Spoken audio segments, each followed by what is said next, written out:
Are you ready to dive into the world of the Hunger Games Sunrise on the Reaping? In just a week, we'll see the publication of this highly anticipated prequel, and I got some predictions for you. While the events leading to Haymitch's victory and his subsequent life have been previously known, readers of the upcoming Hunger Games book can expect some unexpected twists. The surprises might manifest as appearances or references from the Hunger Games, but they could also be incorporated into the book through unconventional narrative decisions. Although the ending of Sunrise on the Reaping is somewhat foreseeable due to Haymitch's background, Collins can still maintain intrigue in various ways. I anticipate that the upcoming series installment will contain several intriguing callbacks to the original story and some unexpected twists based on our existing knowledge, and see how Sunrise on the Reaping will keep us guessing with a love triangle.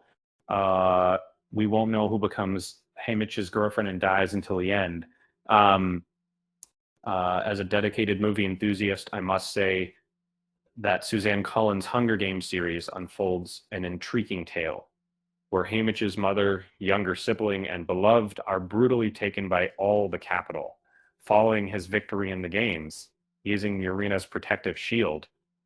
And however, Catching Fire doesn't explicitly unveil the name of Haymitch's girlfriend, leaving us to speculate that Collins might be subtly building suspense for Sunrise on the Reaping.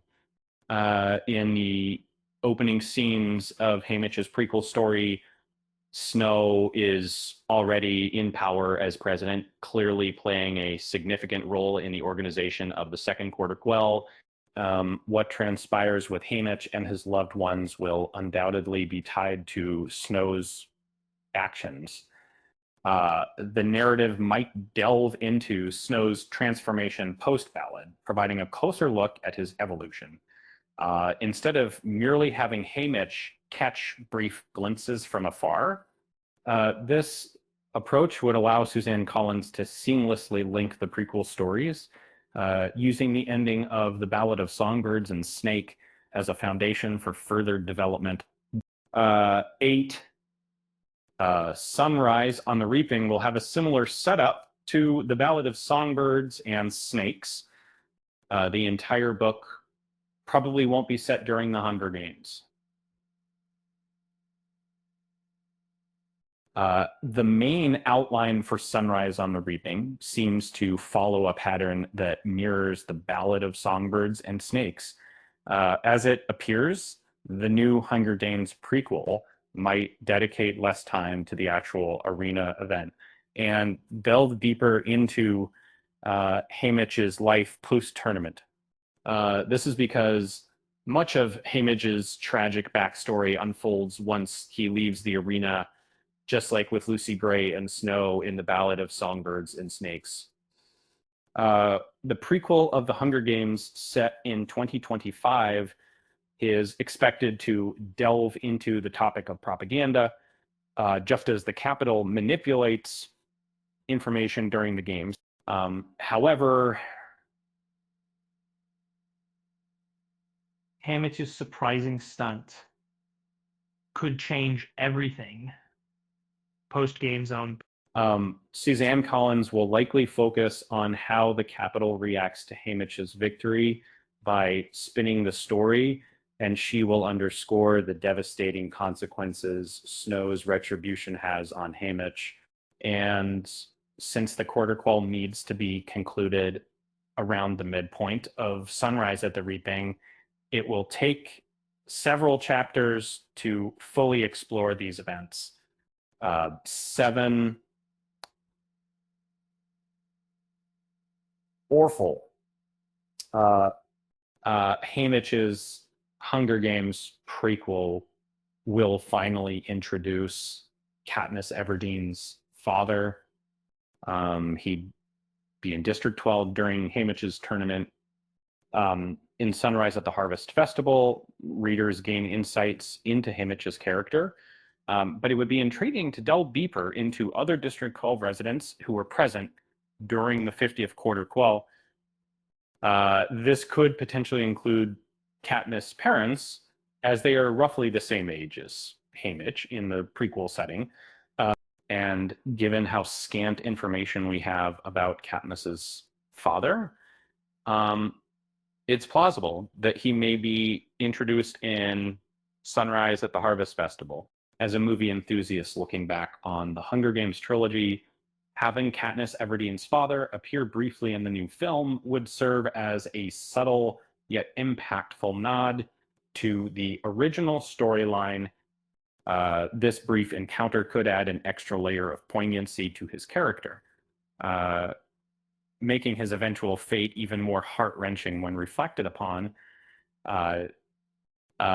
However, I don't feel it's necessary for Suzanne Collins to establish a deeper connection between him and Haymitch Abernathy, as this might come across as forced retcon. A fleeting glimpse of Mr. Everdeen would suffice in reminding us that every character in the series is intricately connected, even if their interactions are limited. 6. The New Hunger Games book will reveal the name of Katniss Everdeen's mother. Sunrise on the Reaping could solve another Everdeen mystery. The mystery about Katniss Everdeen's mother's name, which I believe would be solved in Sunrise on the Reaping, remains unsolved due to her limited presence in Katniss's life throughout the original series.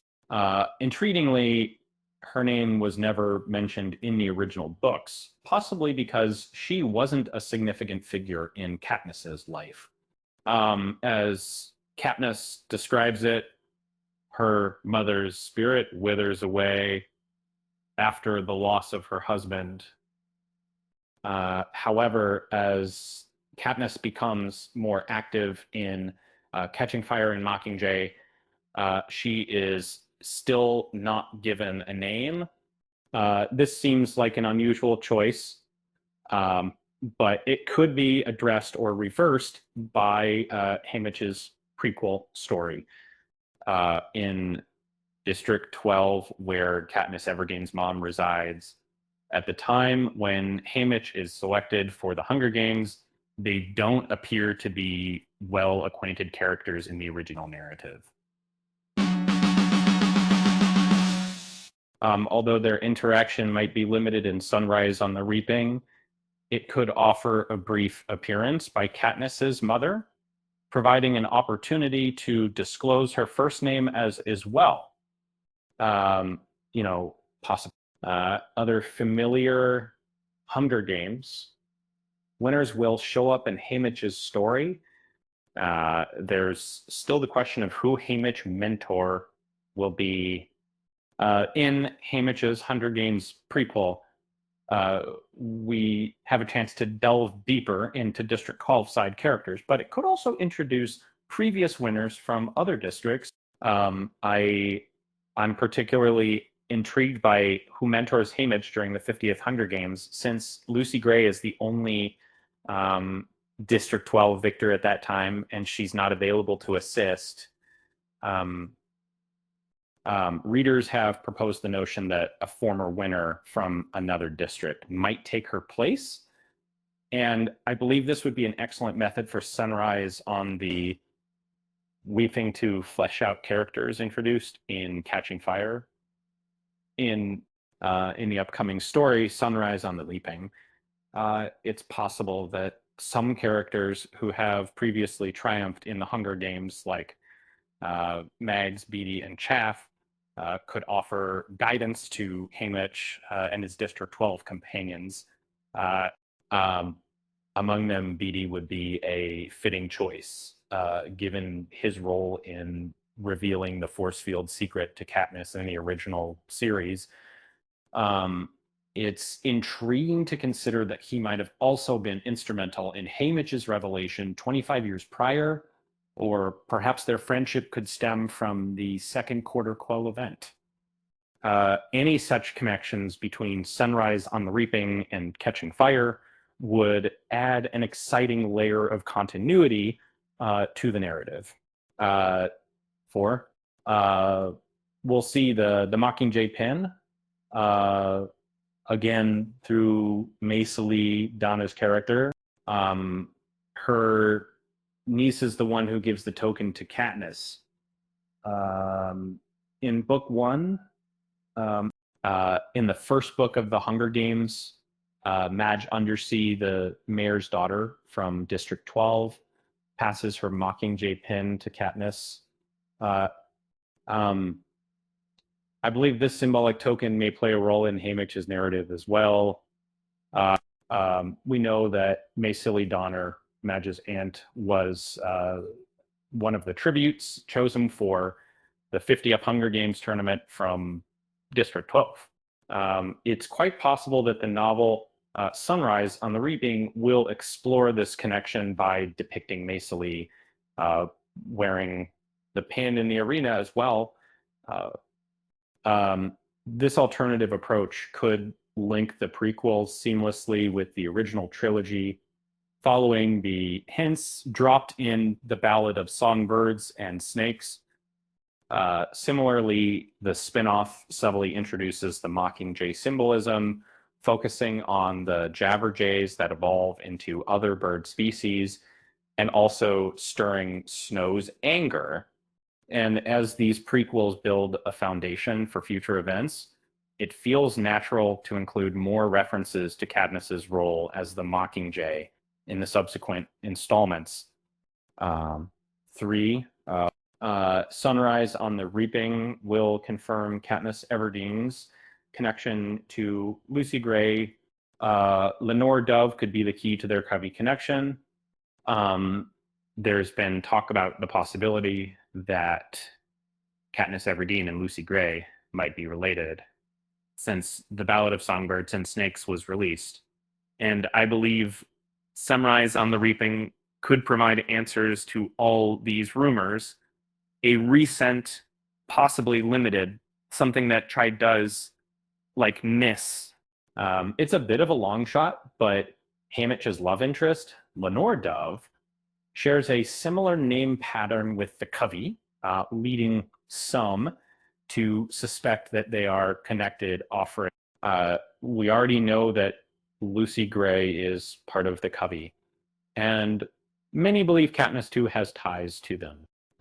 With Lenore Dove, Sunrise on the Reaping could finally confirm the connection between Katniss and Lucy. Number 2, the death of Haymitch's brother will be more devastating than Prim's in Mockingjay. The prequels excerpt already highlighted Sid's younger age. In the compelling world of the Hunger Games series, it seems clear that the emotional impact of Katniss losing Prim in Mockingjay mirrors Haymitch's heart-wrenching loss of his younger brother, Sid, post the second quarter quell. I can't help but imagine that Sid's demise would hit harder, given the novel Sunrise on the Reaping emphasizes how young Sid is. At only 10 years old, Sid was 3 years younger than Prim when she perished, making the Everdeen family tragedy all the more unbearable. The poignancy of this tale is amplified by the fact that Sid, unlike Prim, was not prepared for such a fate, adding an extra layer of sorrow and shock to his untimely end. And except that in Mockingjay, Prim dies while serving as a combat medic, indicating her support for the rebellion. Although it's tragic, she understands and accepts the dangers involved in her role. Conversely, Sid is brutally killed by the Capitol with no justification other than his brother's offense against the leaders of Panem, making his death even more heart-wrenching compared to Prim's body sends. 1, and Sunrise on the Reaping will end with a Katniss and Peeta flash forward. And it's the most hopeful ending Haymitch's prequel could have, uh, in a departure from the typically hopeful conclusions of the Hunger Games books. The sunrise on the reaping could signal a different tone for a series.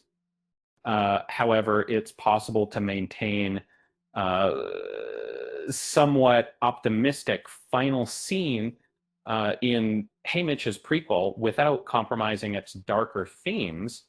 Uh, Unlike Katniss's story where the capital falls, Haymitch will see the capital remaining powerful and the main character succumbing to grief and depression.